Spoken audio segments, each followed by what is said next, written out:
video, I will demonstrate the feeding and birthing the baby. First, we need to wash our hands properly before starting the procedure. I have clean cloth or clean towel. I have the feeding bottle with the milk and a hamper. Before starting, we need to make sure to check the temperature of the milk. Make sure it is okay for the baby. Then wipe it. Put the towel on your shoulder. Get a chair. Carry the baby in a cradle hold position.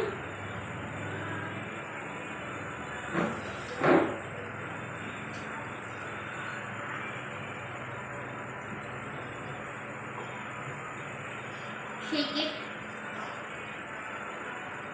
Before feeding the baby, we need to stimulate first in order to familiarize before feeding the baby. Make sure the nipple is filled with milk.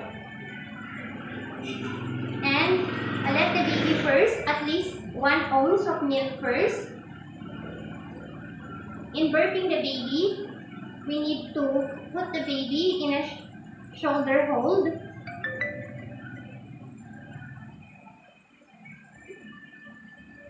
Going to the lap and let the baby birth first. After that, let the baby finish the remaining milk. Always be attentive and don't let the bottle to be empty to avoid sucking the air. Let the baby birth again.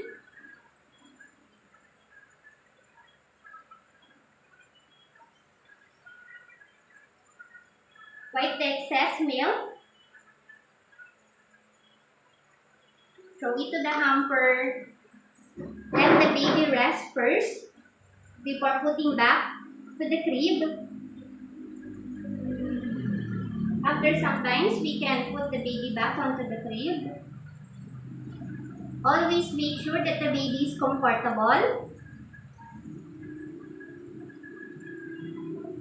And don't let the baby don't leave the baby unattended. Clean the area again. Wash your hands and document everything for endorsement. Thank you.